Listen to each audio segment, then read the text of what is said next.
Lord, you have done so much for us. You have done so much for me. That we cannot tell it all. Yale ambayo siwezi kueleza. This is why we are assembled in your presence. Kwa sababu tumekusanyika mahali hapa.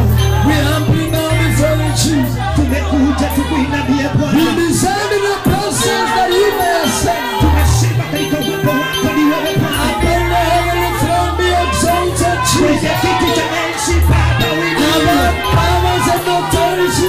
mamlaka na nguvu zote. Above dominion be exalted, Juu Jesus. ya utawala wote. Besides you, Kando yako hakuna mwingine. you alone are worthy, Jesus. Wewe peke yako ni Bwana. You alone are awesome, Father. Wewe peke yako ndiye Baba. You alone are glorious, Jesus. Wewe peke yako ni Mungu wa utukufu. We give glory to no one other than you. Tunapeana utukufu si kwa mwingine ila ni wewe. You are the self-existing God. Wewe ni Mungu unayeonekana na kupatikana. We have never found another God besides you. Hatujapata Mungu mwingine kando na wewe. There is no God other than you. Hakuna Mungu mwingine kando na wewe. We serve no other idol other than you. Hatuinamii miungu mingine kando na wewe. You are the God of all gods. Wewe ni Mungu wa miungu yote. Blessed be your name, Jesus. Jina lako libarikiwe na libarikiwe. Glory. We give you praise and we give you adoration. Tunakupa utukufu, tunakupa sifa na adhama. In the mighty name of Jesus Christ, we have worshiped the Lord. Katika jina la Yesu tunamwabudu Bwana. Want you to lift up your hands if you're seated and you have no reason to sit. Please be up on your feet. Lift up your hands above your head. Uinue mikono yako juu kama umeketi, hauna sababu ya kuketi, simama na uinue mikono yako. This being the last Sunday service in this month of September, Ikiwa ibada ya mwisho ya Jumapili ya mwezi huu, I declare that every challenge you have been experiencing in your life, natangaza kila tatizo na changamoto umepitia. this day marks the end of that challenge in the name of Jesus. Leo hii itakuwa mwisho kwa jina la Yesu. I command the cries you have been crying in secret, Ninatangaza ya kwamba vilio ambavyo umekuwa unalia kwenye siri, the cries you have been crying at night, vilio ambavyo umekuwa unalia usiku, in secret places, kule kwenye siri, today leo I command them to cease in the name of Jesus. ninatangaza zikome kwa jina la Yesu. The Bible says better the end of the matter than the beginning thereof. Biblia inasema heri mwisho wa jambo kuliko mwanzo. As this day marks the end of this month, Kama jinsi siku hii inahakikisha mwisho wa mwezi huu, I command the end of every problem in your life in the name of Jesus. ninatangaza mwisho wa kila tatizo kwa jina la Yesu. The moments you have been seeing over your life, Hali zote umepitia katika maisha yako, you shall see them no more in the name of Jesus. hautayaona tena kwa jina la I said you Yesu. shall see them no more in the name of Jesus. Hautayaona tena kwa jina la I said Yesu. you shall see them no more in the name of Jesus. Hautayaona tena kwa jina la Yesu. Somebody shout like you believe it. I said you shall see them no more in the name of Jesus. Mtu asema hatutayaona tena kwa jina la Yesu. I release a new chapter in your life in the name of Jesus. Ninaachilia ukurasa mpya kwa maisha yako. A new page in the name of Jesus. Ukurasa mpya kwa jina la Yesu. A new financial page. Ukurasa mpya wa kifedha. A new marital page. Ukurasa mpya wa ndoa. A new business page. Ukurasa mpya wa biashara. A new ministry page. Ukurasa mpya wa huduma. In the name of Jesus. Katika jina la Yesu. May you celebrate God from here in the name Msherekee of Bwana. Jesus. Msherekee Bwana. Please put your hands together for Jesus. Piga Bwana makofi mazuri. And turn to your neighbor. Tell your neighbor, my neighbor, you are blessed to be here. Mgeukie jirani yako, mwambie jirani yangu umebarikiwa kuwa mahali hapa. Tell some two more people, you are blessed to be here. Ambia watu wawili ya kwamba umebarikiwa kuwa mahali hapa. Please follow instructions. Tell some two more people, you are blessed to be here. And make sure that you cause your neighbor to smile. Please help me raise this man. I say, make sure that your neighbor is putting on a smile.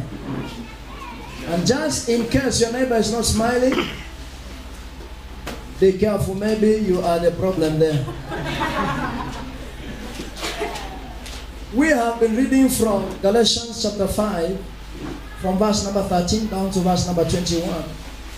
And today, I want to skip and just read verse number 20. And the first statement, or rather the first one, is idolatry. If you have your Bible, please confirm with me. Galatians chapter 5 and verse number 20. And once you get there, you shout a faithful hallelujah. Hallelujah. Those who are still coming, please shout, I am on the way. The Lord shall deliver you from that speed in the name of Jesus. That snail speed shall be broken today in Jesus' precious name. Amen. You will begin to move faster in your life in the mighty name of Jesus. Amen. Galatians 5, verse number 20. What is the first word? Idolatry, witchcraft, hatred, variance, emulations, wrath, strife, seditions, and heresies. Last Sunday we were talking about anger. Hasira, na tukasema ya kwamba kuna hasira ya kiungu na kuna hasira ya kimwili ya ulimwengu. Na tukasema ya kwamba tuweke chini hasira ya kimwili, maana hiyo inaua lakini haiziki wala haibebi. So that we take up the holy anger, because with this holy anger we will be able to fight against sin and we shall not sin ourselves. This morning I want to talk about idolatry. Turn to your neighbor and ask your neighbor, unajua kuabudu tu miungu?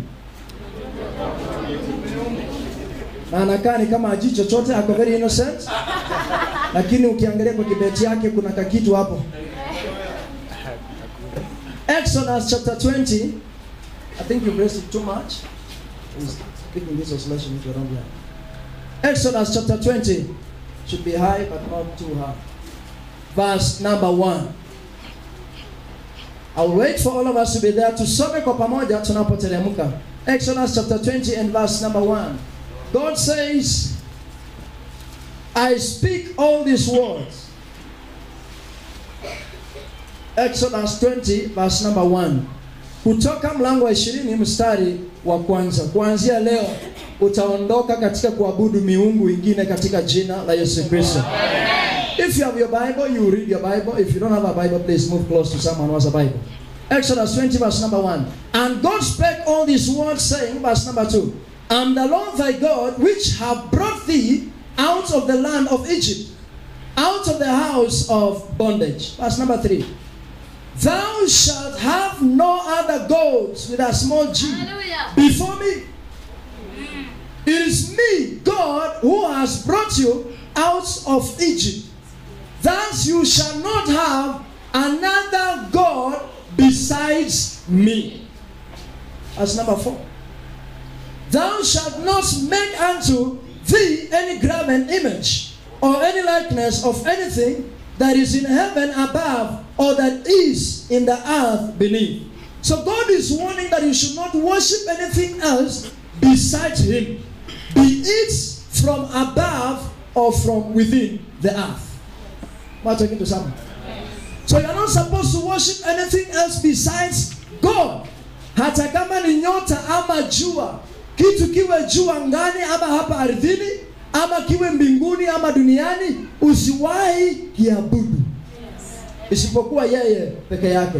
Nor serve them, for I the Lord thy God am a jealous God, visiting the iniquity of the fathers upon the children, unto the third and fourth generation of them that hate me. Mimi ni Mungu ambaye nina chuki na ninaadhibu natembelea watu na kuadhibu makosa yao hadi vizazi vya 3 na vya 4. If you are an idol worshiper, God will punish your own children because of your ignorance. And every parent would like to see his or her own children living in peace. Wengi wetu tunahangaika leo hii, na si kupenda kwetu, ni kwa sababu ya makosa ya wazazi wetu na babu zetu ambao walimkataa Mungu wakainamia vitu vingine. Up to the 3rd and the 4th generation. Ngawaje Mungu ni mpole wa hasira, lakini bado anaadhibu vizazi vya 3 hadi vya 4 kwa makosa yetu sisi. So some of us are struggling today not because we are sinning, not because we are stupid, but it's because of the gods that our forefathers worship that are haunting our own lives today. You have gone to school, umesoma vizuri from nursery, you're always number 1. Umemaliza shule, but there is nothing you are doing. Wewe pia unafanya mjengo na uko na degree kwa nyumba. It is not because you are a fool, na si kwamba unachukiwa na watu, bali ni kwa sababu ya miungu ambayo wazazi wako waliabudu hapo awali, ambayo imekuja kuadhiri wewe leo hii. Mungu anakuadhibu kwa sababu ya ujinga wa wazazi wako. Ambia jirani yako, waache hiyo ujinga, ndio watoto wako wasiumie. What is idolatry? Idolatry means worshiping an idol. Yaani kuabudu miungu ni kuchukua kitu kingine ukakiweka katika nafasi ya Mungu na ukakiinamia kama ni Mungu. Katika siku za kitambo, mababu zetu walikuwa na tunyumba tudogo ambazo walikuwa wanaingia ndani wakiabudu hapo ndani. Sisi kwa Kibukusu wanasema na muima. Walikuwa wanaingia ndani na hakuna mtu mwingine anaruhusiwa kuingia pale. Na kuna wale ambao walikuwa wanaamka asubuhi na anaangalia huku, anainamia jua na anaongea maneno yake yote anataka kuongea katika hiyo siku. Amemaliza ibada, anaendelea na maisha. Na wewe uko hapa wanakuambia Mungu anaponya, Mungu anaweza, hata kuomba uombaji. Unaamkanga tu kama umeenda. Na hao waliinamia Mungu, Mungu amewaachilia laana juu ya maisha yako. Na hata kumwabudu hautaki. Yaani huko tumiungu mpaka tumekuadhiri leo hii. Wewe wakikwambia tuombe, unaona ni kama wanatumalizia muda. Si tungeendea tu kuimba, wamekatisha wimbo na vile huyo kijana alikuwa analeta. Wametuharibia ibada. Wangeacha iendelee kidogo. Kwa sababu ya hizo miungu ambazo waliabudu zimeadhiri maisha yako na haziwezi kukuruhusu uingie katika ibada iliyo takatifu. Ukienda mahali wanakemea dhambi kama hapa, ibada moja ya pili huwezi rudi. Kwa sababu hiyo miungu haitaki itambuliwe. Haitaki waijue, iondolewe. Sasa unashindanga tu hapo umetakasa miungu yako huko ndani. Wakisema tuongee kwa ndimi, unaongea kwa ndimi ya miungu ya kwenu. Uongee kwa ndimi ya mbingu. Anasema inua sauti yako, mshukuru Mungu, wewe ndio haleluya, haleluya, haleluya, haleluya. Na kumbe ndani yako unajua vitu unafanya. God shall deliver you in the name of Jesus. I said God shall deliver you in the mighty name of Jesus Christ. An idol is anything that distracts you from focusing on God appropriately. Ni kitu chochote ambacho kinaondoa mtazamo wako kutoka kwake Mungu kikakuelekeza mahali kwingine. Hata kama unamwamini Mungu lakini haumuamini vizuri. Unamwamini katika mambo madogo madogo na kuna mambo mengine ambayo haumuamini. Unajua Mungu anaweza kunipatia uzima lakini hawezi kuniponya ukimwi. You have shifted your focus from trusting in God. You are now looking at the problem as a mountain, the sickness as a mountain that God is not able to solve. You have made the sickness an idol. Kumaanisha kwamba ina uwezo kumzidi Mungu. None of you shall worship idols in the name of Jesus. Amen. Ezekiel chapter 14 and verse number 1. In my Bible study and research over idols, I have not found another passage in the Bible that speaks about idol worship better than Ezekiel chapter 14 verse number 1. We are going to read concurrently. I'll read verse number 1, then you will read verse number 2 as we continue. Ezekiel chapter 14 and verse number 1. Some of the elders of Israel came to me. They sat down to talk with me. Verse number 2, let's read 1, 2, 3, go. I can see. Those gods cannot allow you to read that Bible. They cannot allow you to read that Bible. You have opened your Bible but you're waiting for others to begin reading first before you begin reading. Na uko tu hapo unangoja mtu aanzishe.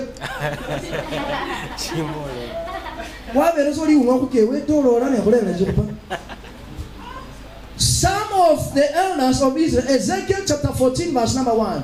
Some of the elders of Israel came to me. They sat down to talk with me. Verse number 2, go. And the word of the Lord came unto me, saying.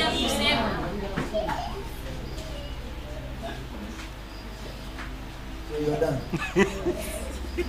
Son of man, these men came to talk to you, but they still have their filthy idols. They kept the things that made them sin. They still worship those statues. So why do they come to me for advice? Should I answer their questions? If you trust in something else besides God, what are you doing in the church? That is my question. Kama kuna kitu ambacho unaamini zaidi ya vile unaweza amini Mungu, je, unafanya nini kanisani? Ama ni kutafuta maneno kwa watu? Ni kutafuta mchungaji aongeeko ndio useme hiyo kanisa siwezi enda tena kwa sababu pastor ananiingilia? Naongea kunihusu tu mimi. Siku hizi amewacha injili. Anahubiri nani? Siku hizi Biblia imeisha. Ametoka kwa Yesu, sasa mimi ndio injili ya ibada. Ameishiwa injili. Hata mafuta imeisha, upako imeisha. Anahubiri tu mimi. Wacha niwaachie hapa. Verse number 4. Read your Bible. But I will give them an answer. 1, 2, 3, go. Therefore speak unto them, and say unto them, thus says the Lord God, every man from the house of Israel that says, after children in their hands, parted the children of his iniquity before his face, and cometh to the proclaim the Lord and answer him, and comment according to the image of his idols. I will speak to them in spite of all their filthy idols. Ndio ujue Mungu ni wa upendo, and the gifts of God are without repentance. So when you come to him with those your filthy gods, he says he will still answer your prayers. But let's continue and see what will happen after he has answered your prayers. He says even with those filthy idols, I am still going to answer their prayers when they come to the prophet. You have come to the prophet, God shall answer your prayers in the name of Jesus. Amen. This is because I want to touch their hearts. I want to show them that I love them, even though they left me for their filthy idols.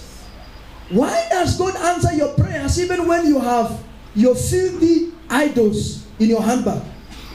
It is because he wants to show you that he loves you, akuonyesha kwamba anakujali.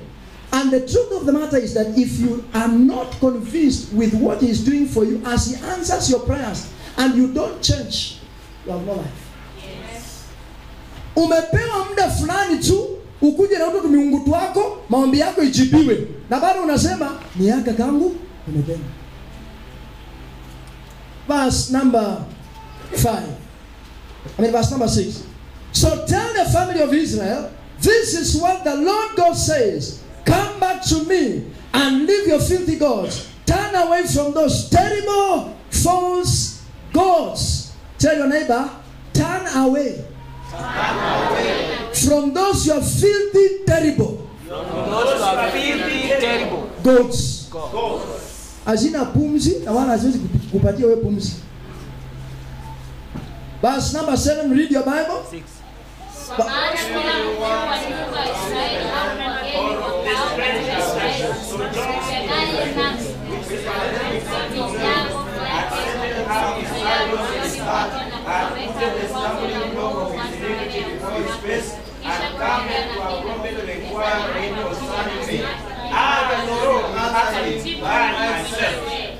I will give them an answer.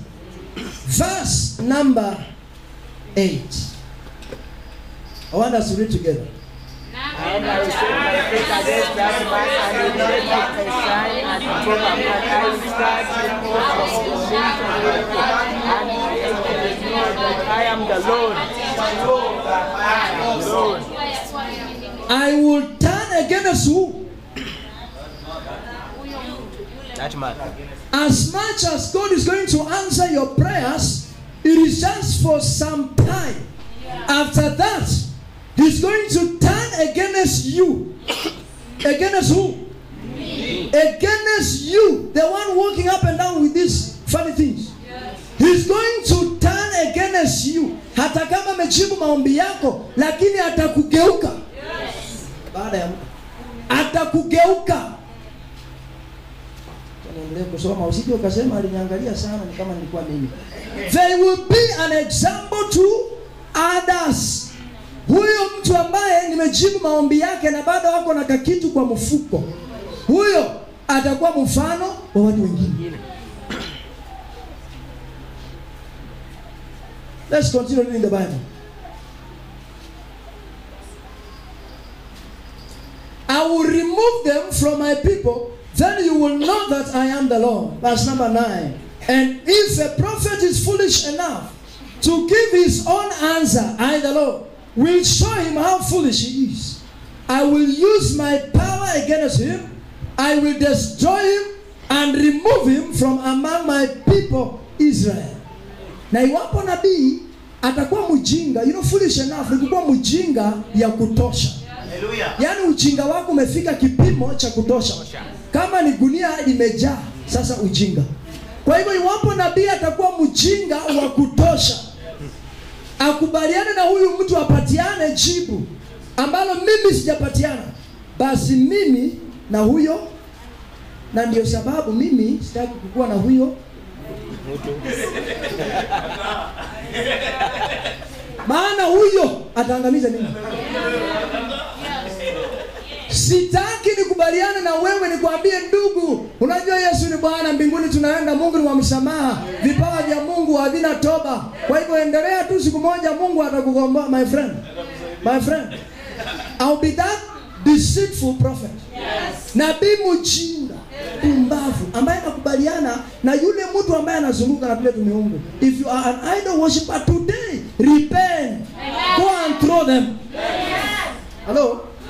Kuna mtu naongelesha hapa. Yes. Na usipotupa na nikupate naye na hasira ya kiungu, ndugu yangu, sitatoa Kristo kati yako na mimi ndio nikuweke. Nitaweka tu Kristo na akutane na wewe. Ndio usaidike. Yes. And I will remove him from my people Israel.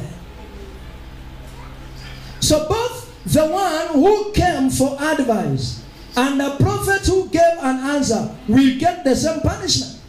I do not want to be a partaker of your punishment. Shida ni moja. People have grown fond of God and they are used to God. Imefikia mahali ya kwamba they do not want a pastor to point out sin in their lives. You want to be pampered by pastor. Pastor sema ndugu wewe ni mzuri. Mungu akubariki, unatoanga fungu la 10. Ndugu nakaa mtu mzuri. You are smart. God bless you brother. Kwa sababu wakati anaambiwa ndugu umetenda dhambi, tafadhali na kusii utubu. Hiyo ndio inaanza kuwa shida yake kubwa na mchungaji. Kwa nini ameniongelesha na mwana hiyo? Kwa hiyo kanisa yote ameona tu ni mimi ndio mtenda dhambi. Na juzi nimeona engineer na msichana mwingine wakiteremka saa 2 usiku. Kwani yeye hakuona engineer? Anaona tu mimi ule nimefanya fitina. Hallelujah. Are you getting the point? Yes. God says whoever that agrees with, the prophet that agrees with whoever that has come for an answer or an advice, nabii pamoja na yule ameleta swali akapewa jibu na huyo nabii, wote wanapata kichapo sawia. Mungu anisaidie nisikuwe sehemu ya kichapo ambacho si changu. Kwa sababu hicho kichapo cha kuweka nabii si chake. Ni ile tu akikuwa mjinga ya kutosha. Mungu anisaidie nisikuwe mjinga wa kutosha. Verse number 10. So both the one who came for advice and the prophet who gave an answer will get the same punishment. 11. Why so that those prophets will stop leading my people away from me, and my people will stop being filthy with sin. Then they will be my special people. I will be their God. Amen. This is what the Lord God says. Amen. Ya kwamba ndiposa hao manabii wasiwapoteze watu wangu, na ndiposa hao watu wangu waondoke kwao warejee kwangu, nami niwe Mungu wao na watakuwa watu wangu. Amen. Kwa hivyo Mungu alijibu maombi ya mtu, lakini alikuwa na kamungu mahali. Ujua kwamba alijibu kwa sababu anakupembeleza usonge, na ukichelewa kufika hata ngoja ukue mtu wake tena. Atakuondoa pamoja na ule nabii ambaye amepembelezana na yeye, kwa sababu yeye hataki watu wake waangamie. And if you are going to be one testimony to testify of the sin that you have committed. Hatunajua mimi naendanga tu kwa ule unaitwa nani? Tunaona. Mungu asaidie sisi. Mimi naendanga tu kwa ule unaendanga huko. Si unajua huko? Na bado niko kanisani. Unajua Mungu tu peke yake haitoshi. Unaongezako. Hiyo unaongezanga ndugu yangu. Ile siku Mungu atachoka na wewe. Na huko tu hapa kanisani. Na maana mimi sitakubali kukuwa sehemu ya hiyo kichapo. Nitachomoka mbio, nitakuacha peke yako, utatandikwa peke. Mimi nitakuja na Biblia yangu peke.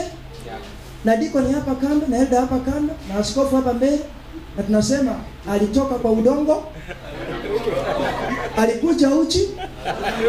Lakini alikuja na nguvu. So make sure that you don't allow yourself. Because I would not be afraid to come and say, Lord Jesus, we thank you for the life you have given to our brother or sister. Now there is due time for you to harvest your own. Thank you, Father. For the time we have been together, we do appreciate. Ameondoka, tuwashukuru Mungu. Are you hearing me? Yes, sir. I am not talking about this thing to help you cover up your sin. Repent. Amen. It is either God or something else. Yes.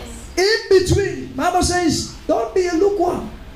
Usikue katikati. Si vuguvugu sio moto wala sio baridi. Yaani kuna kanjaro fulani umekaa nako. Ukienda kanisani unajua lugha ya kanisa, ukienda kwa baa unajua lugha ya baa, ukienda kwa mganga unajua lugha ya mganga. Yaani uko tu si moto, si baridi, si kanisa, si nje ya kanisa, si kwa baa. Unaona mahali umekaa. That is the life that God does not want. Yes. You have to change. Kama ni kwa baa ukae huko. Kae tu huko. Watendao dhambi na watende kabisa. Watende. Wapitisheko kiwango. Maana wamepewa kipawa huenda wamepewa kipawa cha dhambi. Sasa wakitumie vizuri. Maana wataulizwa, utumiaje kipawa? Hello? Please, God does not give the gift and the talent of sin. Yes. So usiniambie ati pastor, Jerusalem will be punished. Verse number 12. Read your Bible.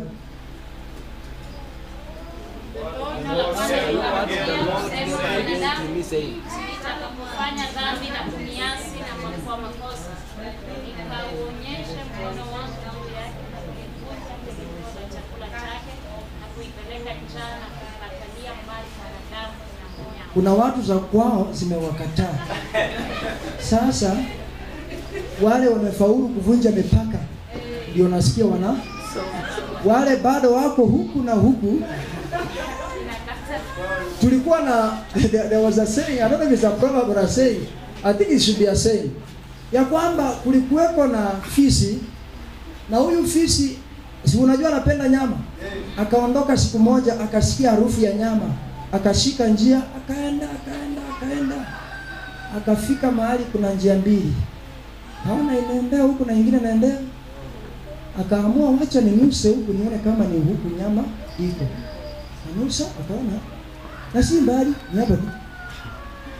Akarudi akasema wacha nijaribu. Akanusa na akaona kumbe hata si mbali pia. Sasa kuliko niende huku na nipoteze hii, wacha nikule zote mbili. Sasa mguu mmoja huku mwingine. Sasa anaenda huku kula nyama, tena anaenda huku na njia inaenda ikipanuka. Kaenda kukula nyama choma. Akasonga. Mwisho utapasuka msamba my friend. Sijui msamba ni nini lakini utapasuka hiyo msamba. Sielewi hiyo, lakini kitu najua ni kwamba utapasuka. Kwa maana najua aliweka mguu mmoja huku mwingine huku. Huenda msamba ni hapa. Sielewi lakini hiyo itapasuka. Then the word of the Lord came to me. Ezekiel chapter, verse number 12. 14:12. Then the word of the Lord came to me. He said, Son of man, I will punish any nation that leaves me and sins against me. I will stop their food supply. I will do what? I will stop their food supply. As a man, you are a king in your own kingdom. Hiyo jamii ambayo unalinda ni taifa. Kama mwanaume uko na jamii na hilo ni taifa ambalo wewe ndiye mfalme wa hilo taifa. Kwa hivyo miungu ikiruhusiwa katika taifa lako, Mungu anasema atawacha kuleta chakula. Na ndio maana Mluya unalima mahindi eka moja, lakini mwaka ujao unavuna mwezi wa 8. Si umevuna juzi? Next year mwezi wa 2 kuna chakula. Imeenda wapi? Mungu ameamua kuondoa food supply from that nation. Hata ukilima, he does not supply. So utaishi kwa njaa, utahangaika na njaa because you have an idol within your nation. Look at your neighbor and tell your neighbor, remove those idols from your nation. I might cause a famine and remove the people and animals from the country. Ninaweza kuamua kuleta ukosefu wa chakula kabisa. Yaani kukua ni kama kuka katika jangwa. Na hata niondoe wanyama katika hilo taifa. Hello? I hope someone is getting my point. Kwa maana kuna tumiungu katikati yetu, Mungu ataondoa chakula katikati yetu katika taifa letu, na hata aamue kuondoa wanyama katika taifa letu. Kuna watu hapa tumeokoka, Yesu Kristo ni Bwana, lakini hata mbuzi kwa boma hakuna.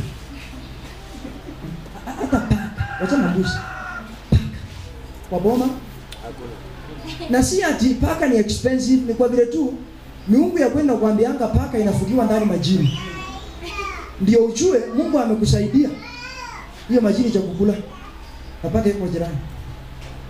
Ya free. Uende kuchukua kwa sababu ina majini. Miungu ya kweli imekuambia ya kwamba ina majini. Ukweli wa mambo ni kwamba Mungu hakuruhusu ukuwe na paka kwa sababu wewe una miungu yako, ameondoa mpaka wanyama. Hata paka peke yake haiwezi kuwa kwa nyumba. What again to someone? If you keep worshiping these idols, God stops supplying food. Anakosa kuleta chakula, anaondoa na wanyama katika boma yenu. Bwana Yesu asifiwe. Mimi juzi niliona ng'ombe ikakufa. Sijui sasa kama kuna kamiungu huko kwetu, lakini Mungu anatusaidia. Kama kako kangolewa. Ndio. Ula amesikia. Kama alikaweka mahali atenda kugoa. And I will remove people and animals from that country. Nitaondoa watu katika hilo taifa. Watoto wako kwa boma, lakini vile walienda kazi Nairobi miaka 5 hawajawahi rudi. Jichunguze. Mungu ataondoa chakula, aondoe wanyama na aondoe watu. Hawawezi rudi. Na bahati mbaya wakirudi, wewe unawapea fare kurudi Nairobi. Yaani miaka 5 amekuja lakini bado hana fare kurudi Nairobi. Uuze kuku upeye fare. Kwa sababu Mungu ameamua kutosupply katika hilo boma. Kwa nini? Because there are idols, there are gods in that home. So survival is difficult. In fact, hamuishi, yani ni kusurvive, mna survive. Mpaka Mungu anaondoa chakula, unanunua mchele glass pesa ngapi? Unazunguka kwa boma kuchuna matawi mengine ya dodoa chimboka, uchanganye na mchele glass moja, ndio at least just sufuria, na ukipiga inakuwa water. Ndio mnang'ang'ana na vichiko na watoto kwa sababu Mungu ameamua hakuna chakula hapo. Haleluya. Ndizi naweka tu mzuri, ikishaiva ndege wanakuja wanakula, unashindwa ndege wanakulaje ndizi mzima. Ndio ujue Mungu ana ndege hawalimi lakini wanakula. Na wanakula kwako kwa sababu ndege hawana tumiungu, ni wewe uko nazo. Sasa ni wewe utawalisha hao. Ameamua hakuna faida katika hiyo boma kwa sababu unaabudu miungu mingine, you do not recognize him, so he will not allow you to prosper and be successful in life. But this morning I see God allowing someone to be successful in the mighty name of Jesus. Amen. Sio hiyo amen kubwa, ni kuenda na kutoa hiyo vitu na utupe. Hiyo amen, kama utatupa utamaliza muda hapa. Utarudi hapa kesho na ubiri tu hivi, atina pastor siku hizi anaongea sana hii maneno na amekuwa mkali sawa. Wacha tuendelee na wewe endelee ndio naendelea. Mungu akikuja ataona huyo nabii hayuko pamoja na wewe. Na Mungu ataniwaachilia. Atasema kijana yangu, ndio na maisha kidogo. Lakini huyu mwingine wacha nipeleke mahali anafaa kuenda. Verse number 14. I would punish that country even if Noah, Daniel and Job lived there. Hello. Yaani hata kama watu wazito wa Biblia wako katika hiyo mji, Mungu ataleta adhabu. Atawaadhibu hata kama Daniel ako hapa mahali, hata kama Noah yuko pale, hata kama Ayubu yuko pale. Watu wazito wa imani wako pale ambao imani yao inaweza sababisha Mungu awache kuadhibu hiyo nchi. Lakini kwa sababu wako pale, Mungu anasema hata kama wako bado nitaleta ghadhabu yangu juu ya hiyo nchi. Glory be to God. I would punish that country even if Noah, Daniel and Job lived there. They could serve their own lives by their goodness, but they could not serve the whole country. This is what the Lord God said. Wataweza kuokoa nafsi zao na maisha yao, lakini hawatakuwa na uwezo wa kuokoa maisha na nafsi za watu wengine. Kama jinsi Mungu nabii alipouliza kwamba, je, na kukiwa na mtu mmoja katika hilo taifa ambaye ni mtakatifu, utaweza kuangamiza taifa lote? Mungu akasema sitaangamiza. Lakini sasa hizi anasema yule ambaye atakuwa msafi peke yake ndiye atakaye jiokoa kwa utakatifu wake. Yule ambaye hatakuwa mtakatifu ataangamia katika hiyo nchi. Even if there are Bible heavyweights, they will still be there, the people full of faith, but I will still destroy that nation. May God forgive us in the mighty name of Jesus Christ. Amen. Verse number 15. Or I might send wild animals through that country to kill all the people. Then no one would travel through that country because of the wild animals. Hallelujah.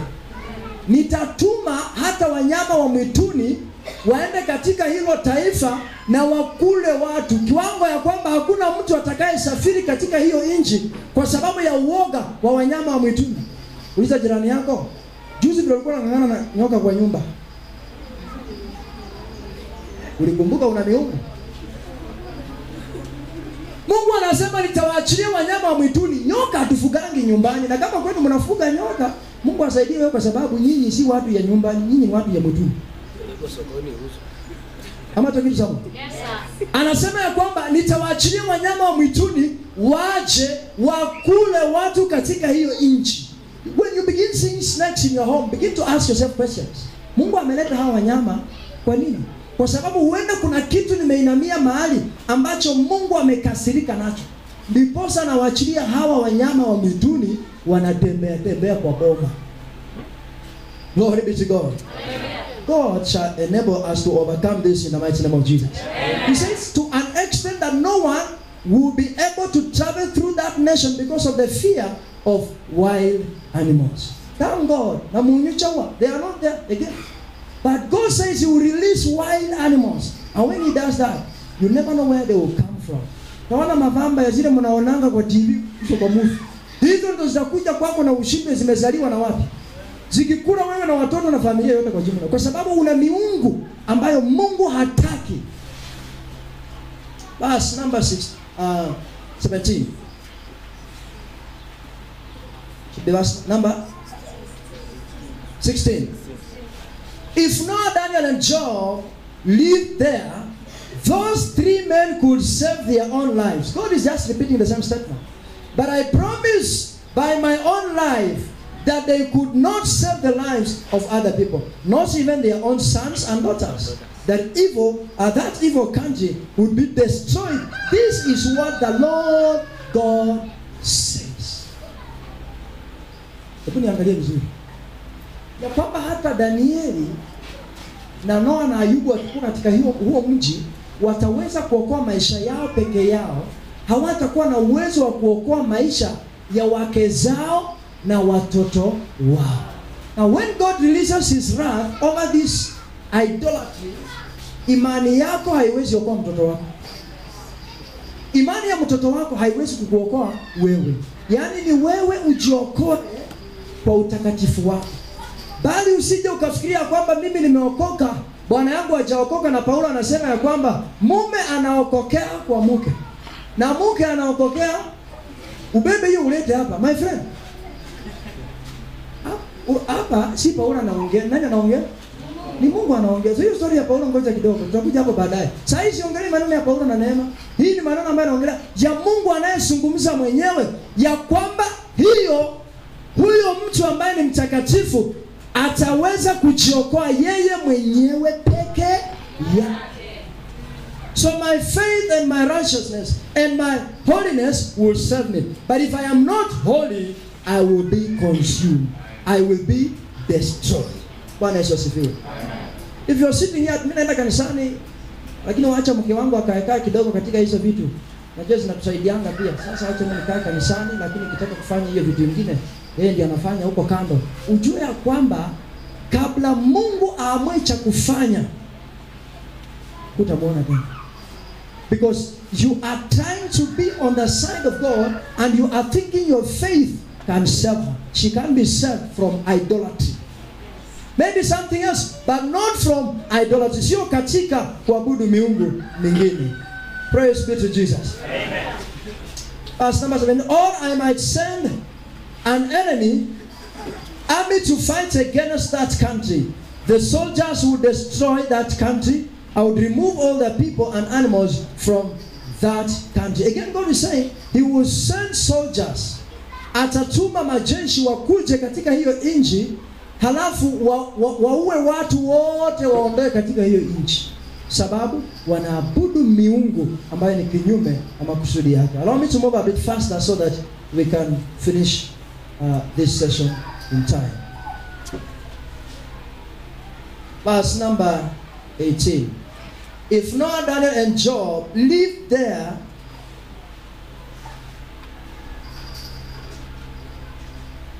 if Noah, Daniel, and Job lived there, these three men could save their own lives. But I promise by my own life that they could not save the lives of other people, not even their own sons and daughters. That evil country would be destroyed. This is what the Lord says. Verse number 19. Or I might send disease against that country. I will pour my anger down on the people. He will pour down his anger na alete magonjwa mazito ambayo hayana tiba. Uliza jirani yako, are you sick? Mungu atasaidia sisi. I will remove all the people and animals from that country. Verse number 10. If not Daniel and Job lived there, those three men who could save their own lives because they are good men. But I promise by my own life that they could not save the lives of other people, not even their own sons and daughters. This is what the Lord God says. You see, when I'm reading this scripture, some of you are thinking I'm repeating the same scripture.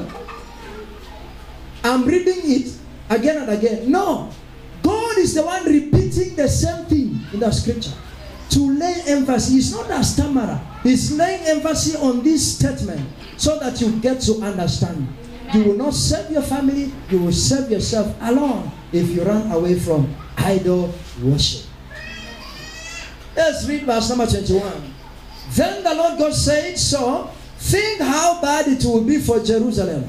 I will send all four of those punishments against that city. I will send enemy soldiers, hunger, disease, and wild animals against that city. I will remove all the people and animals from that country. Some of the people will escape from that country. Some of the people will escape from that country. They will bring their sons and daughters and come to you for help. Then you will see how bad those people really are. And you will feel better about all the troubles that I am bringing to Jerusalem. Verse number 23. You will see how they live and all the bad things they do. Then you will know that I had a good reason for punishing. Punishing who? You're not reading your Bible. Then you will know that I had a good reason for punishing them. Ndiposa utajua kwamba nilikuwa na kusudi njema la kuweza kuwapatia adabu hao watu. This is what the Lord God said. Kwa hivyo wakati Mungu anawaachilia kichapo chake, ni adabu ambayo anawaachilia juu yetu. So don't sit down and begin to think, oh, Mungu amenichukia, Mungu hanipendi. It is because he is simply but disciplining you. Na adabu ya Mungu inaweza kuwa huenda ni mauti. He does not regret and he does not lose. So when he is disciplining and punishing, his punishment may be beyond your ability to handle it. Types of modern idols. Uliza jirani yako, wewe unajua ngapi na kwako kuna ngapi?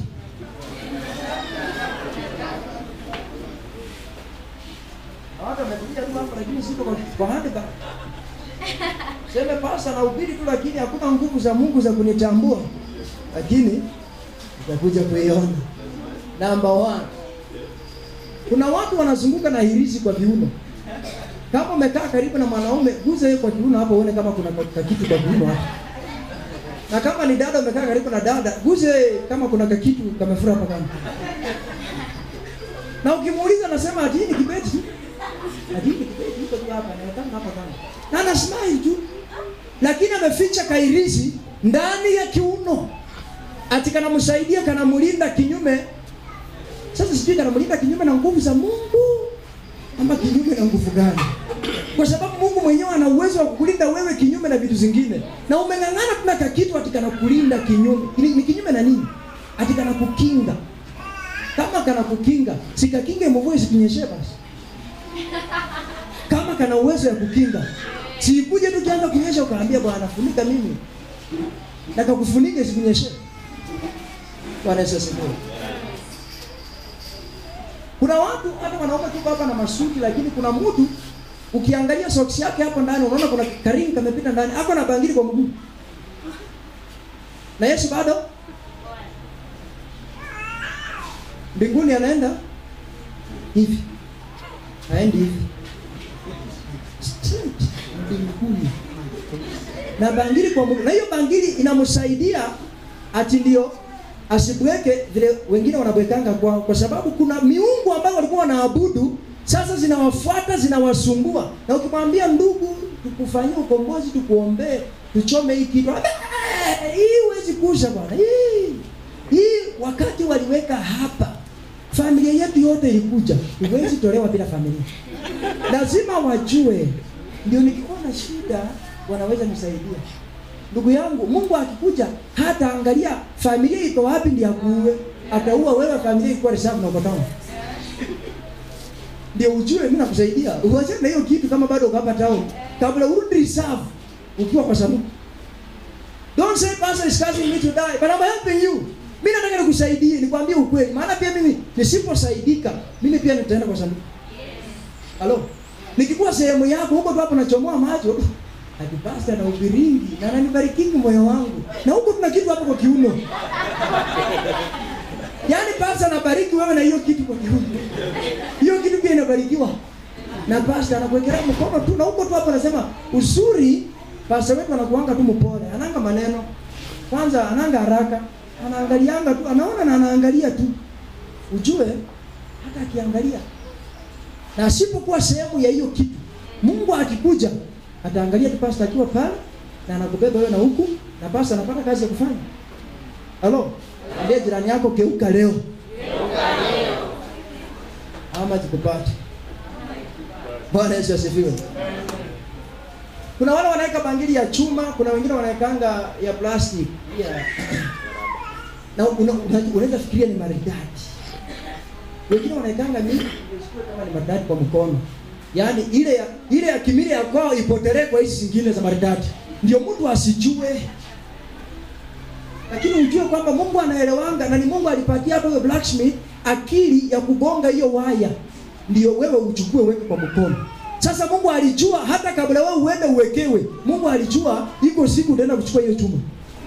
So anaelewa, don't think you can hide it from him. Don't think you can run away from him. Utatoroka mchungaji ambaye haioni. Maana umeificha.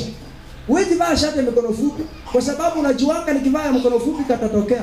Sasa unavaanga tu mrefu. Ndugu unapendanga mashati ya mikono mrefu. Sasa mimi mikono fupi bwana. Mbona mikono yangu imekonda? Itaonekana nilikuwa nimekonda zaidi. Na kumbe unaficha ka kitu.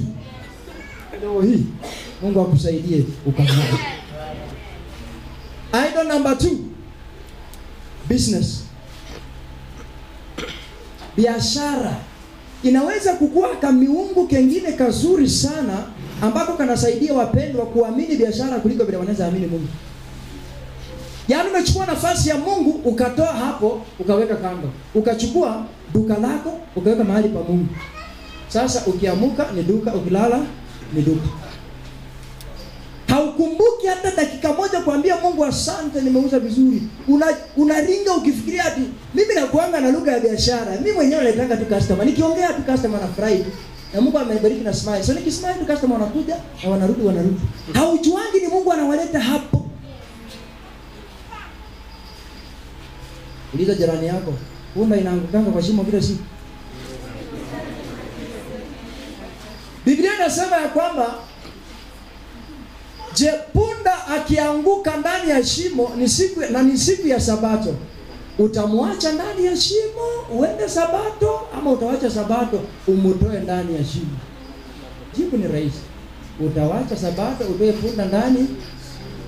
Lakini kuna watu wanasemanga pastor punda ile, yaani kila Jumapili lazima punda ianguke ndani ya shimo. Ndio ujue sasa hiyo punda imekuwa Mungu yake.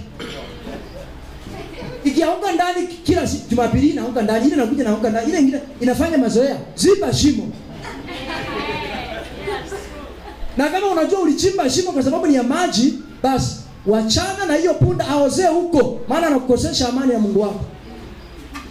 If every Sunday you fail to attend to the service, na sababu inakuwa ya kwamba pastor, unajua Jumapili, siwezi ambia pastor lakini naambia yako tu ndugu wenu, unajua Jumapili ndio watu wengi wafunguangi biashara. Ukifungua wateja ni wewe, hauna competition, ni wewe peke yako kwa shop. Unauza kuuza. Umefanya hiyo biashara imekuwa miungu. Unaabudu biashara. Badala uende kwa ibada, maana Mungu amesema tendeni kazi siku 7, siku 6 ya saba. Let's look at Exodus chapter number 20. Exodus chapter 20 verse number 8. Remember the Sabbath day to keep it holy. Verse number 9. Exodus 20 verse number 8. Remember the Sabbath day to keep it holy. Verse number 9. 6 days shalt thou labor and do all thy work. Verse number 10. But the 7th day is the Sabbath of the Lord thy God. In it thou shalt not do any work, thou, nor thy son, nor thy daughter, thy maid servant, thy manservant, nor thy maid servant, nor thy cattle, nor thy stranger that is within thy gates. That's number 11. For in 6 days the Lord made heaven and earth, the sea, and all that in them is, and rested the 7th day. Wherefore the Lord blessed the Sabbath day and hallowed it. Mungu akabariki siku ya 7 na akaifanya kuwa takatifu, ya kwamba tufanye kazi siku 6 na siku ya 7 uache kazi uingie kwenye ibada. God is only asking for 1 day in a week. For 6 days work for yourself. On the 7th day, leave it aside and look for the Lord, so that you don't make your job or your business an idol. Because before you realize what is happening, God does not want competition. He's going to kill your business so that you can be desperate and look for Him. Am I helping someone? Kuna mtu anasaidika ama kuna mtu anakasirika? Kwa sababu pastor amesema na mimi hata kwanza la Sunday sikukua, nilikuwa tu kwa ile duka yangu. Biblia inasema vizuri ya kwamba hata watoto wako nao pia wasiende kazi Jumapili. Uenda uko hapa kwa ibada, na sababu nimefanya uko hapa kwa ibada ni watoto wako kwa duka. Yaani umepatikana hapa na watoto wako wapi? Duka. Hata Sunday imekuja ni Mungu tu anasaidia. Hawakuji Sunday school. Wako wapi? Ndio wewe ujiandae, uvae, upige pasi, ukuje. Watoto wakiwa wakubwa, wewe ndio watasumbua kwanza. Wachana sasa hii mambo ya idol. Wewe ndio watasumbua, sio mimi. Wewe ndio watasumbua. Ukiwaambia kanisani, wanajua kila Jumapili mama anatuambianga twende tufungue duka, na yeye anaenda kwa kanisa. Sasa duka ni mzuri. Na wamezoea kwa duka, unajua. Ile siku wa ukuangi deacon wakiuza maharagwe ya 100 wanakupatia hiki. Sasa washazoea pesa. Ile siku nawaambia twende kwa ibada, nakwambia tunafunga biashara itaharibika, tutapoteza customer. Tutapoteza customer. Na unaona mtoto wangu yuko ile anafikiria vizuri. Ananisaidia nisipoteze customer. Namwambia mama, kaa hapo. Na uelewi. Unafikiria ati mtoto wangu anapenda biashara, ati anakimbianga tu kwa ibada kidogo na anarudi. Ujue huyo mtoto ashaona pesa kuliko wewe. Na kabila yake si ya pesa, unajua kuna kabila ya pesa. Haleluya. Mungu asaidie katika jina la Yesu. Kwa hivyo if you get used to this, unakuja kwa ibada unatuma watoto kwa biashara. My friend, be careful. Kwa sababu kesho hii kuambia Yesu anaweza, wanakuambia biashara inaweza. Ukiwaambia twende kwa ibada, wanakuambia tunaenda kwa duka. Na hawatawahi nyoroka. Na unajua kitu uelewangi ni kwamba wakati unakuja kwa biashara huku na unakuja kwa ibada, watoto wanaenda kwa duka. Saa nyingine ule msichana yako wa miaka 12 anaitanga boyfriend, wanakaa kwa duka. Wanakula mikate kabisa na biscuit. Atukuna mama yuko na kwenja. Kunywa. Sasa wanakuambia tusiwache biashara ili tusipoteze customer. Unafikirianga unaweka customer na kumbe biashara unajenga. Kuna stock mpaka ikwishe. Shukuru Mungu kwa sababu at least wao wanafungua wanaenda shuleni. Hiyo space uonangi. Lakini wakirudi tena wanaanza kubomoa stock. Mungu atakusaidia katika jina la Yesu. Amen. Kwa hivyo hakikisha kwamba usidhubutu kuhepa ibada ya Jumapili ukaingia katika biashara. Na kila wakati kama ni Sunday moja kwa mwezi imefanyika accidentally, huyo punda akaanguka ndani ya shimo, ndugu yangu ama dada yangu naruhusiwa kuacha ibada uende uondoe punda kwenye shimo. Lakini kama ni kila Jumapili, huyo si punda sasa. Hiyo imekuwa ni maisha yako. Lifestyle. Lazima utoe punda. Lazima. Na nimekusaidia. Ziba shimo ama uuze punda. Utawambanga jirani akikusaidia kubeba mzigo. Si lazima ikuwe hiyo yako. Ama talking to someone. Yes, sir. Ati pastor, unajua natuambianga lazima tufanye kazi, tufanye biashara. Sikukwambia kosa ibada Jumapili uende ufanye kazi. Nimekwambia from Monday to Saturday utafanya kazi yako. Asubuhi kuja maombi, kimbia. Just 1 hour. On Tuesday kimbia maombi 1 hour. Kimbia job. On Friday kimbia ushirika 1 hour. Endelea na biashara. Hata mimi mwenye naongea sikurangi kutoka juu. Mungu aletangi anasema Baba leta mkate. Naona majani nakuja. Naona maziwa. Naona mke wangu anakoroga kwa sufuria analeta. Hapana. Mimi kwanza nilikuwa town ananiambianga kuja na maziwa. Hiyo ni pesa. Na sasa hivi kutoka hapa kwa ibada, sikudanganyi. Hapo kuniuliza mboga ya shamba. Na sijaenda kazi, anajua sisi wote tuko hapa kwa ibada. Lakini tukimaliza ibada ananiambia utakuja na mboga ya shamba. Sasa pia mimi nakimbizana na kazi from Monday to Saturday. I'm running up and down. Asubuhi nikitoka hapa Morning Glory mbio. Kwanza mimi uparara kuliko wewe my brother. Uparara kuliko wewe. Sasa usinione na suti hapa ukafikiria ati anatutishia tu na yako kwa suti. Hapana. My friend, nipate na slippers. Na jeans yangu na t-shirt imeandikwa hapa cheers mami. Niko wapi? Kwa jua kali na ngangana. Lakini asubuhi saa 12:30 utanipata hapa. Na lilia Mungu yangu namwambia Mungu, ninapotoka na hiyo cheers mami, nikitoka na hiyo slippers yangu nirudi na viatu. Na Mungu anasikia. Naenda na slippers na change ya viatu. Tuesday naamka asubuhi mbio na kimbia. Ikifika saa 9 ukinipata hapa nimekuwa Mungu wangu nafikiria pasa nimekuwa pata yangu asubuhi. Mimi amekaa tu hapa akali kutoka hapa. Lakini nimeingia tu saa 9. Nikakaa hapo. Nikaanza kuambia Mungu, Bwana asante. Hii siku imekuwa ya baraka. Wacha sasa tuendelee na ibada. Lakini usijaribu kulenga ibada unakimbizana na biashara. You make profits. Ukishapata faida. Umesikia Mungu amesema aje? Atatuma mwizi. Kuna dada aliniambia atipasa niliuza tu stock yangu wiki mzima. Alafu jioni nikitoka tu hivi na pesa kwa paper bag, mwizi anakuja. Sijui nani alimwambia niko na pesa kwa paper bag.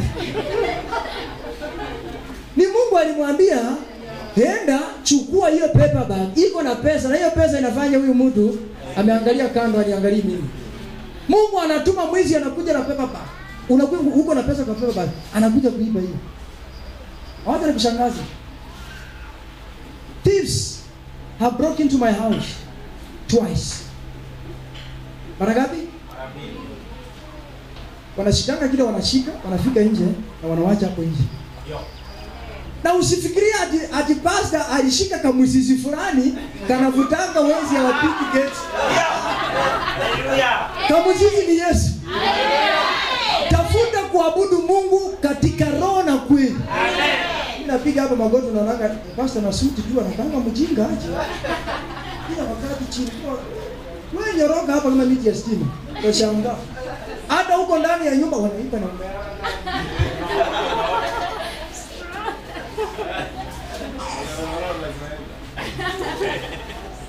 na last week kuna mmoja alikuja kwa block. Akaingia kwa nyumba ya jirani. Akachukua TV. Hapo ndani wamelala. Akamaliza kuiba ndio wakakumbuka kuna mwizi kwa nyumba. Na walipoamuka wakakuta kufuata mwizi. Na mwizi hapo analala. Ule alimpata wa kwanza akamshika akamwambia rudi huko.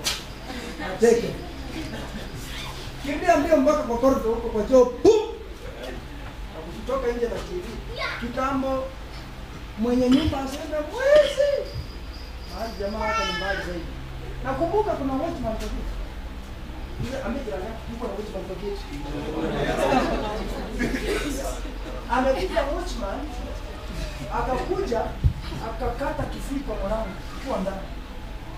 Akatoa vitu kwa nyumba huko ndani. Kushtuka ndio ushtuki. Ukimwona na ngoroka. Na kukula ugali mingi jioni Mungu anakusaidia unakula ndio isha haraka. Sasa usiku kama kuna mtu mwisho atasikia maybe ni.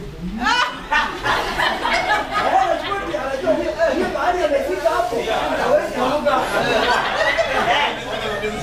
Hawezi kuamka hapo mahali amefika.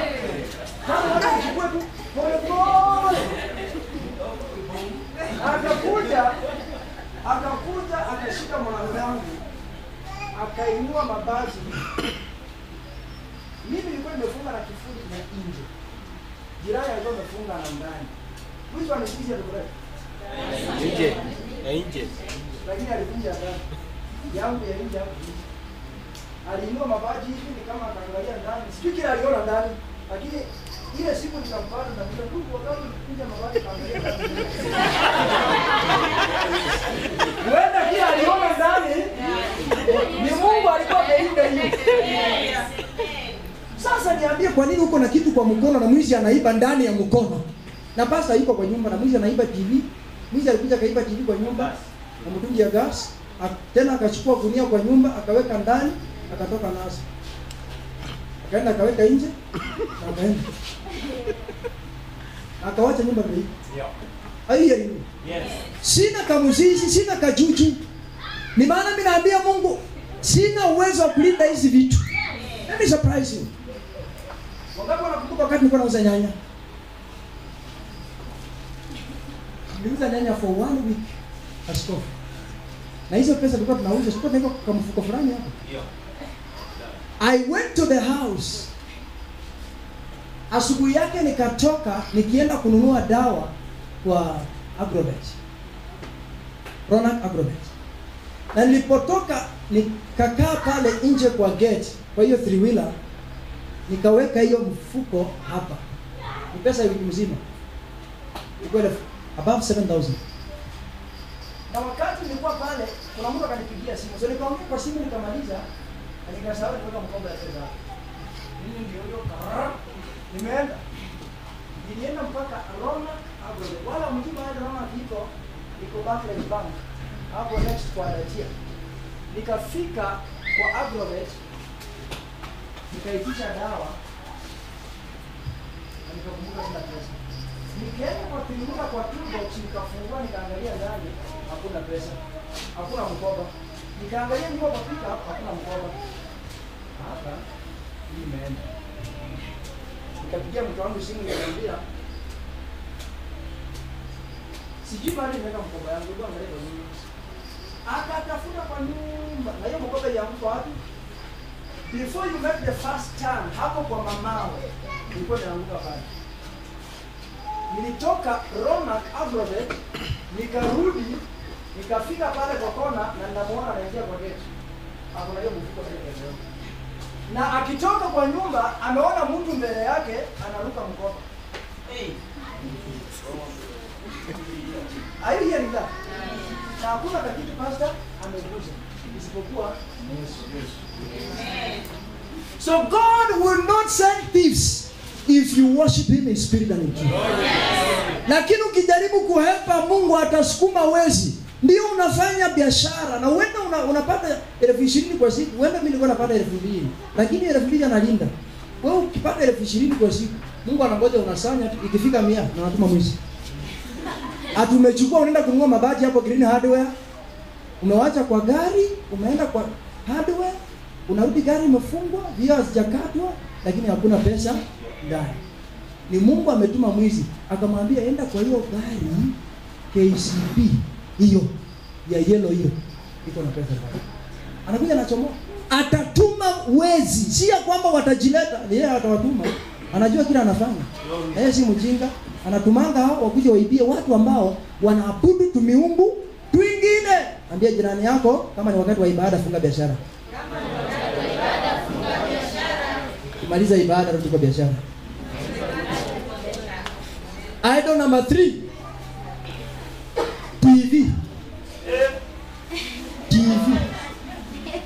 TV. Wangapi wako na TV kwa nyumba? Please be very honest. If you are a husband, ama wewe ni mama ya boma umeoleka, kuna siku umewahi kosana na bwana yako kwa sababu aliweka station ya mahubiri?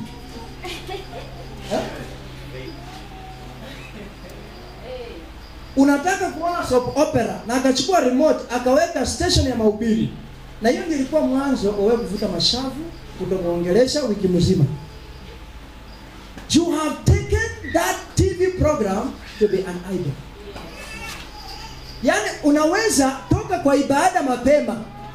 Tukiwa na Bible study Tuesday, unaweza toka mapema uache ibada kwa sababu kipindi yako imefika na pastor bado anaongea vijana.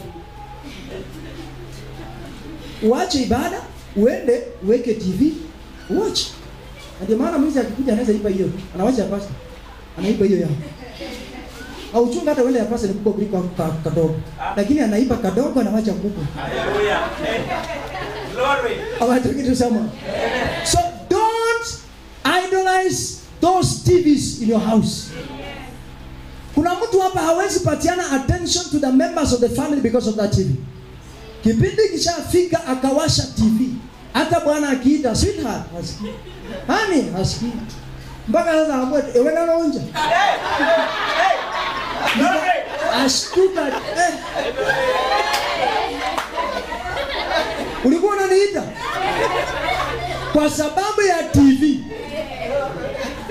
Hata unaweza ingia kwa nyumba umpate yako kwa TV, ufikirie amelala kumbe anaona. Hajui kile kinaendelea kwa hiyo nyumba. Kwa sababu ya TV. You have idolized that TV. I'm not talking to someone. Hamutatoka kwa ibada mapema kwa sababu ya TV katika jina la Yesu. Unapenda tu Papa Shirandula na mpaka juzi na bwana yako hamuelewani kwa sababu ya Papa Shirandula. Umekataa kupika ugali, jamaa amekuja na njaa, anataka kukula, amechoka siku nzima, umekaa tu hapo kwa nyumba uenda. Tangu asubuhi iko tu. Naangalia afro. Sasa imefika my favorite program. Papa Shirandula. Na mimi nataka ugali. So nikisema siende kwa jikoni picha, inakuwa tena ni vita. Hauna mikono ya kupika ugali? Mungu asaidie kwa sababu mimi si bwana yangu. Ungejua kile ningekusaidia nacho. Next time ungeenda jikoni haraka. Matthew chapter 6 verse number 33. Seek ye first the kingdom of God and his righteousness, and everything else that you crave for will be added unto you. So what are you looking for? Hii vipindi ya kutoka China wachana nayo. Hii vipindi ya kutoka India wachana nayo. Wewe ni Mkristo tu umeng'ang'ana na vitu ya India wanapiga tu mangoma. Uko tu hapo hadi huyu mama. Hadi huyu alikuwa bwana yake, hadi akawachana na yeye, hadi akashikana na mfanyikazi, hadi sasa saidi amwacha mfanyikazi, hata yeye ako na kijana yake. Unajifunza nini kwa kipindi kama hiki? Ama wewe ndio unataka kuacha bwana yako sasa uende kwa ndugu yako? Uko na hiyo mpango? Unajifunza nini kwa kipindi kama hiyo? Na wakiamua kuweka MBCI hadi wewe nawe na hii mtu. Wewe nawe na hii mtu ya MBCI. Hata sisikiangi kitu anasema ananga point. Ndivyo mnasema ati ananga point, mnang'ang'ana tu na yeye. Anapiga kelele hapa. Number 4. Idol, simu. Kuna kitu ilikuja inaitwa chatting. Mtu anajua the latest package on all networks ambayo inabeba SMS mingi.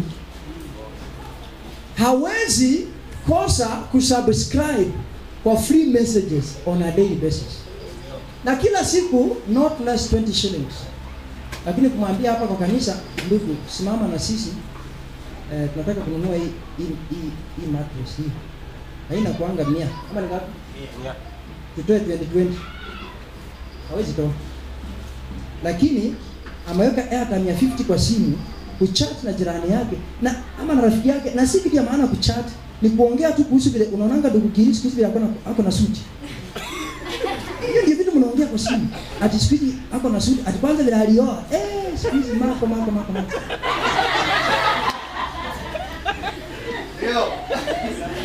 Hautoki kwa simu.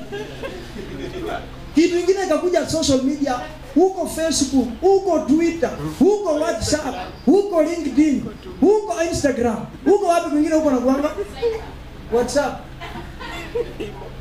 huko Skype, huko Messenger. Ndio hao. Umeinama kwa simu mpaka kuna watu hata hawezi tembea hivi, anatembea hivi. Kwa sababu amezoea tu. Mpaka macho imeharibika, haoni mbali.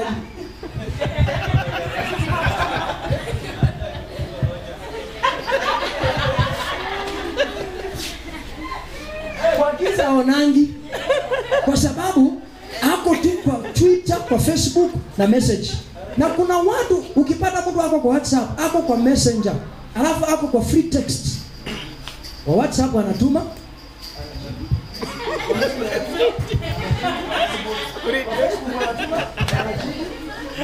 kuna ka comment hapo kwa FB, ka notification kamekuja, ameingia hapo kana load choka.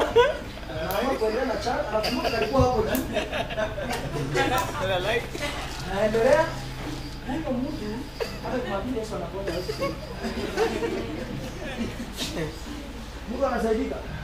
Kwa sababu huyo mtu ameingia mahali ambapo Mungu hataki akue. Sasa amefanya kasimu kake kamekuwa kanuni. Uliza jirani yako, kwa mwezi unatumianga hata ni pesa ngapi? Na hata sio kupigia pasta unamprescribe. Una flash. Pasta yetu anakuanga na pesa. Una flash tu, bado ukiflash Kenya karanga hosi. Alizange yule ruhusa. Kana flash sana kechela. Immediately, hawezi ngoja. Lakini unaweka tu ya 100. Ati ndugu, siku kuambia Jumapili uliona vile tulikuwa kwa kanisa hapo. Kumbe askofu. Wacha nitoke hapo. Maana naona hapo ni kama kuna mtu anasema pastor umalize ama niende. Wacha, kwa sababu Mungu anataka uendelee kubarikiwa, wacha nitoke tuende next. Number 5, gambling. Loto, sport pesa. Hii nimehubiri mpaka nimesikia nimechoka kuhubiri vitu ya loto na sport pesa.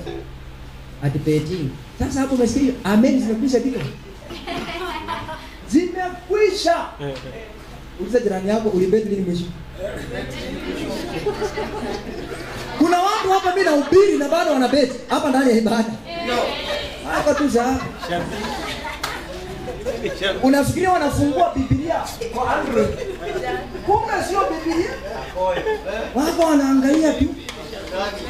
Hii timu ndio inashindanga sana. Hii timu.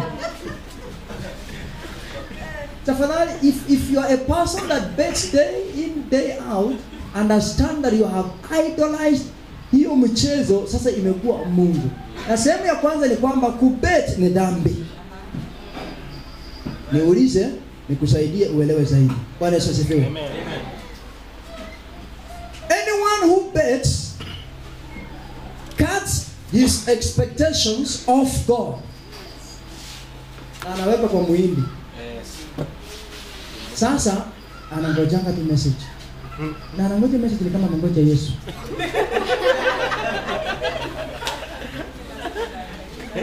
Amebet sasa amengoja ya congratulations. Hata akienda kwa bafu anaenda na hiyo simu.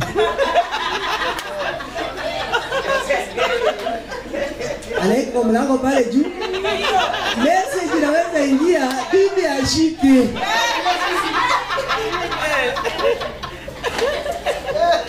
Sasa hataki bibi ajue ameshinda 2,000. Na hiyo 2,000 amewekanga 100 kila siku kwa miezi 3. Ukipiga hesabu unapata nini?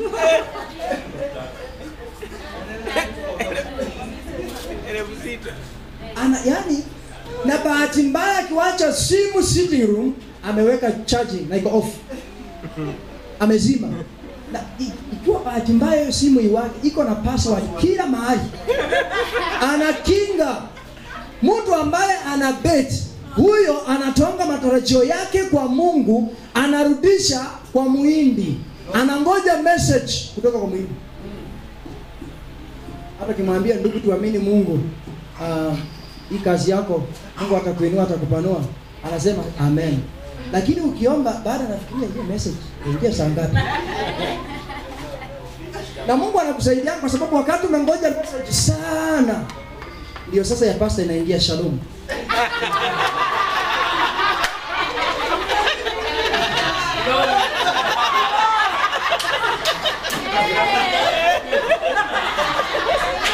Ati ndio hiyo sasa. Unawacha bibi sitting room. Unatoka nje. Ati huyu mtu na please call me amenichosha. Kufungua pili shalom. Shalom. Pastor ananisinyaga na hizi message zake mrefu. Anafikiria mimi niko na time ya kusoma hizi zote. Narudi kwa nyumba with a great disappointment. Mama anakuuliza, ni nani anakusumbua kwa simu? Achana na mimi. Usiangalie simu yako. Because you are disappointed. Ulikuwa unangoja muujiza ukafikiria imefika. Na kumbe sio hiyo, ile imefika ndio muujiza kamili. Shalom. Anakusema, na pastor ananichosha na message. Wacha nikusaidie leo, hata nikimaliza dakika yako 15, lakini usaidike. Bwana Yesu asifiwe. If you want to live good life, stop betting. Kuna mtu anasaidia hapa? Yes. Giri kama una bettingi unawacha. Let me surprise you. I can check your phone number nijue kama una bet. Pasipo kuniambia. So watu mko kwa hii kanisa na mna bet na wajua. Probably. Na wajua. Si ati siwajui, na wajua. Mpaka najua wakati ukishapata hiyo text ya congratulations. Next tunatumanga wapi pesa? Najua. I go through your phone number. Na hii si siri, na si kiroho. Hapana, this is something I work out. Huwa nafanya niangalie huyu mtu ana bet. Ndio maana nakusaidia uache kubet kwa sababu siero ingie kwa mganda ya 10 kila siku. At least mwisho wa wiki wanakupatia 70. Yes. At least wanakupatia 70. Kule na unajua ukishazoea kubet, unaonanga tu 100 ikiingia nitapata 10,000. Kwanza nataka hii jackpot. Nataka hii mega jackpot. Hata mimi nikikupatia 100 nakwambia ndugu nunua lunch. Pesa ya pasta pia una bet nayo. Na pasta amekusaidia. Unaenda kubet na pesa ya mchungaji. Nimekuambia tafadhali kama una bet, wachana na kubet, uanze kufanya.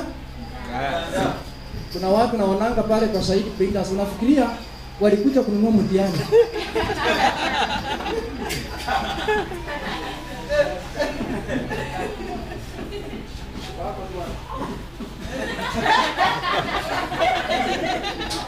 Wanangoja Saidi afungue. Kalamu hapa.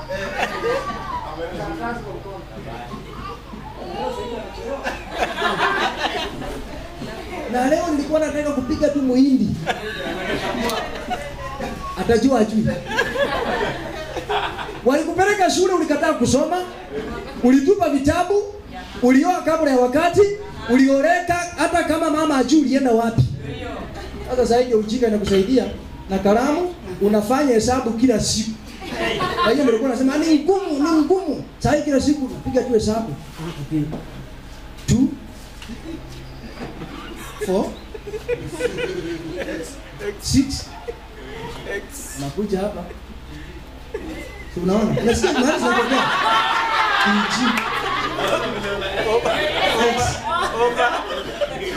Over. Unasikia mahali zinatokea? Hapo hao watu ubeti. Na sisi ni ukweli. Acha niwaanike leo. Sisi ni ukweli. Namba zao niko nazo. Hata na the latest number ile ulioacha kwa sababu ulijua nachunga ile nyingine. Ukapata nyingine mpya. Hiyo pia niliangalia nikaona kuna kakitu. Na wakati nauliza ndugu una bet, hapana pastor, ni rafiki yangu tu anatumianga simu yangu kubet. Rafiki yako anatumia simu yako kubet. Na yeye hako na simu kubwa hata kuliko yako. Lakini anatumia simu yako kubet. Na hii imekuwa registered kwa majina yako. Sasa ni simu ama ni simu card?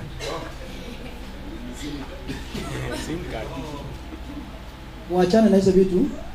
Ambia jirani yako waache kubet. Urudishe matarajio yako kwa Mungu. This is the reason why I'm telling you to stop that. Utatoa matarajio yako kwa Mungu, you stop believing God for provision and you begin to believe in this betting thing for provision. Na mtu anabet hata umufanya aje alisango mrusi. Atima wawiti kikabili ya moyo wako. Hawezi tulia. Hata ukimwambia ndugu, hiyo nyumba wamengoja wako nje watakushika ukiroga. Aski, abinako za yoga honyo, kape kumulianga kwa mkarikatire nyama ya hanengari anoveri ile kambo ile. Hawezi amini. Yaani anakaanga tu na matarajio. Nitashinda hii, sijashinda hii, nitashinda next, sijashinda hii, nitashinda. Those expectations are non-stop and endless. And once you are addicted kwa kubet, my friend, watoto watalala njaa, bibi atatembea uchi, bila nguo, bila viatu. Na una bet tu 10,000 una bet mpaka inakwisha. Unaanza kuangalia vitu kwa nyumba hii. Tutakula nini? Ana kumwagia mganda wa kupele 50.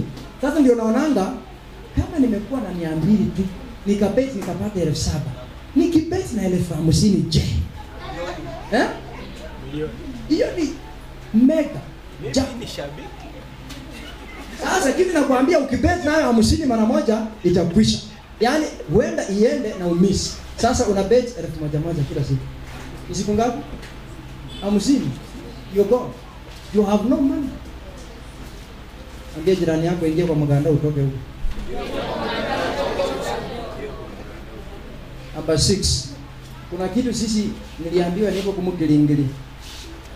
Angalia mtu kama amekaa hapo karibu na wewe na ana mtoto, angalia kwa kiuno amefunga nini? Angalia kama mtu ana mtoto kwa kiuno amemfunga nini? Na watu tuko kanisani na tumefunga watoto vikamba zingine kwa kiuno, atinapatia mtoto shape. Angalia hapa. Yaani kamba inaweza patiana mtu shape. Ati hii kamba ati kama ni msichana inampatia shape anakuwa na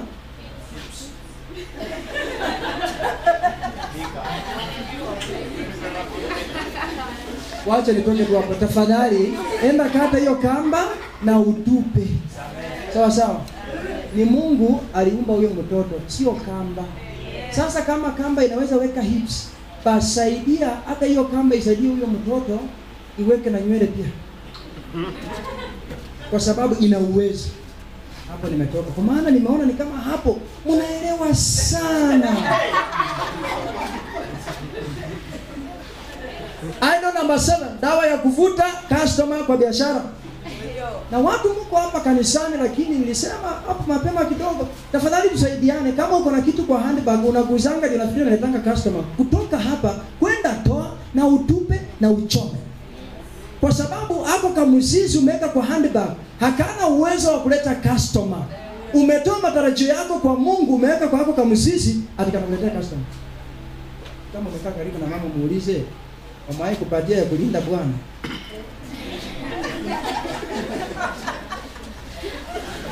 Wengine wamepewa watu dawa ati ndio wakalie mabwana zao. Hii nayo nakwambia, maana nimeona mara mingi sana na wamama.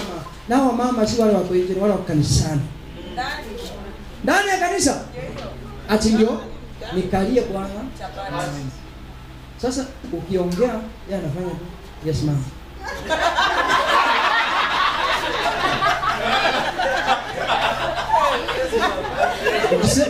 Ukisema ile pesa juzi umepata hiyo mshahara, si tununulie kwa mama ng'ombe huko nyumbani, anasema enda kwa koti ya blue.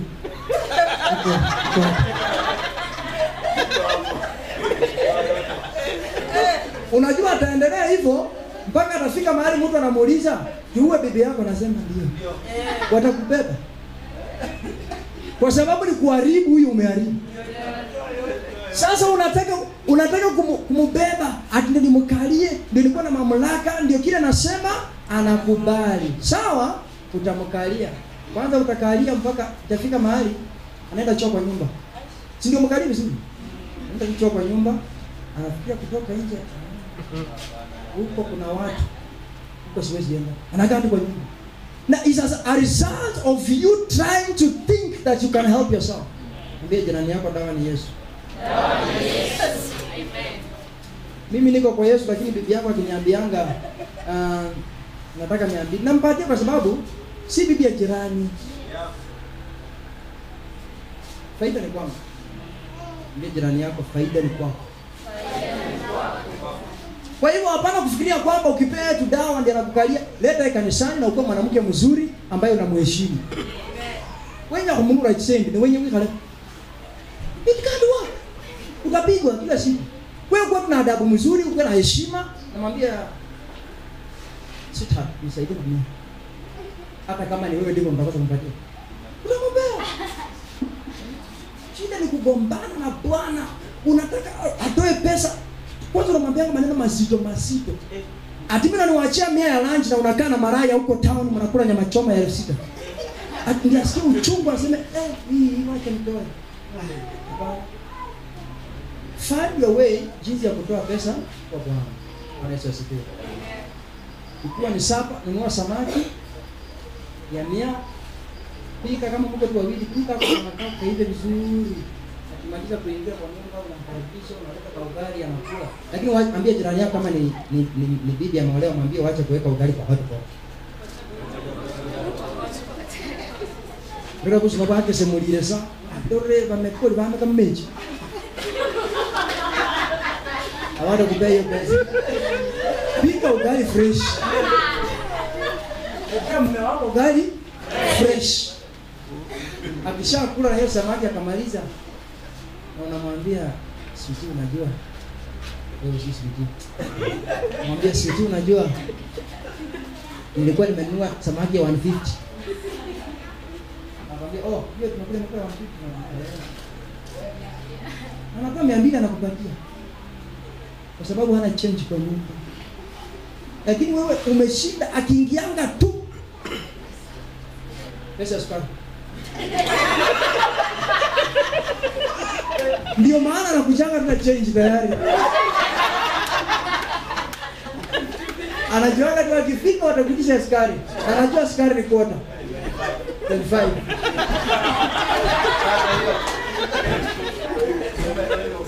Na mnaishi kwa maisha mmeendelea miaka 3 imeisha, mnaishi tuna namna hiyo. Change vile unamapproach. Hata kuachanga 25, atakuwa anaacha 1000 pale kwa meza anakuambia iko hapo kwa meza utafanya shopping yako. Maisha inaendelea. Na wewe unanunua sukari kilo 1, unanunua majani, inakupakia 200, unanunua mafuta ya nywele. Unajua anakuletea mpaka ng'ombe adini ya nywele. Ng'ombe ya nywele. Kwa sababu anajua utamnyang'anya ile nyingine. Number 8, karibu nimalize nikimaliza.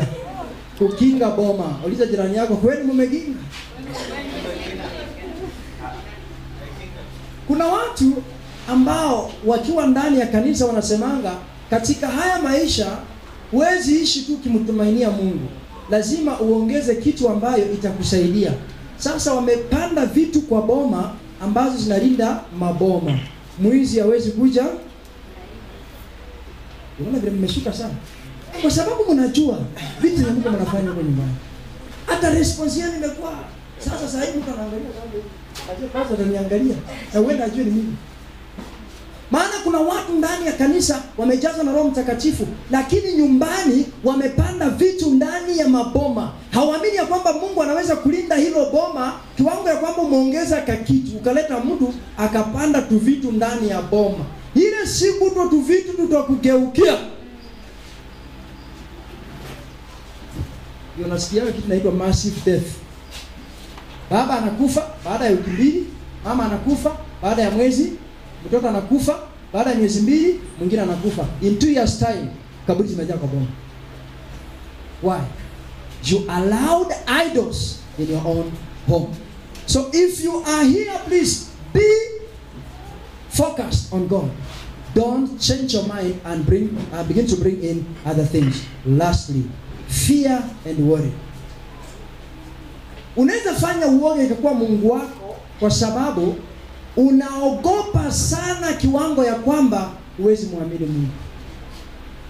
Ukikutana na mtu kwa barabara kwa sababu alikwambia huyo mtu anakuanga mchawi, unamuogopa mpaka ukimuona una change direction na kurudi mahali unatoka.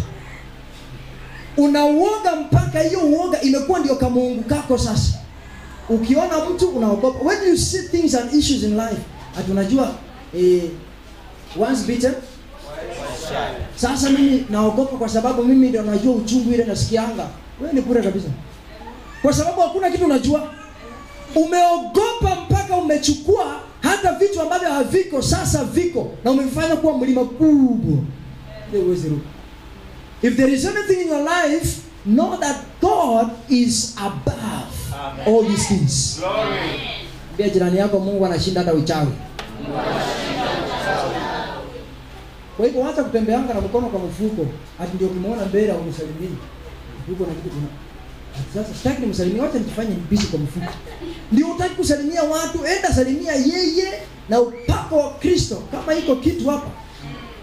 Na promotion. Because you have done faith, even if the person intended to destroy you, it will be destroyed before time. Glory be to God. Amen. So fear can be an idol. Now, those of you writing, write this. Your idols are not your friends. They only pretend to be friends at first. But then they swallow up your joy, peace, and your relationship with God. Hutu tumiungu tunajifanya rafiki zako mwanzoni. Kwa sababu mtu akikwambia hii ni dawa ya kukinga boma, utaweka kwa boma na mwizi akikuja utashika. Alafu uanze kukaamini aka kitu kanafanya kazi. Ukishakaamini kana kunenepesha, unakaamini zaidi. Ukishakaamini zaidi kana kuja kuchukua maisha yako. You'll be the sacrificial lamb. If you are in Christ, Christ is the sacrificial lamb. If you are away from Christ, you may end up being the sacrificial lamb. Mungu akusaidie katika jina la Yesu. John 10:10, a thief cometh to steal, to kill, and to destroy. No other assignment, to steal, to kill, and to destroy. The one and only way of doing away with idols. Please, let's open together because we are finishing from here. The last scripture, Colossians chapter 3, verse number 1. The one and only way to do away with idols in your life. Colossians chapter 3, verse number 1. If you then be risen with Christ, seek those things which are above, which Christ sitteth on the right hand of God. Verse number 2. Set your attention on things above, not on things on the earth. Verse number 3. For you are dead, and your life is hid with Christ in God. When Christ, who is our life, shall appear, then shall ye also appear with him in glory. So we are all dead, and our lives have been put or hid in Christ. So you no longer live for yourself, but you live for Christ. Like Paul says, if I die, then it is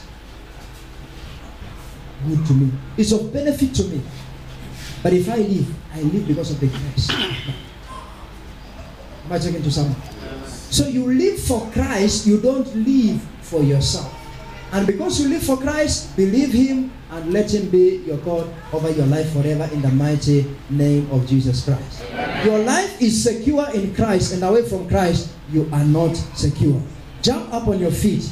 And I want you to make one prayer. Father, I disconnect myself from the goals of my life and the goals of my people and the goals of my generation in the name of Jesus Christ.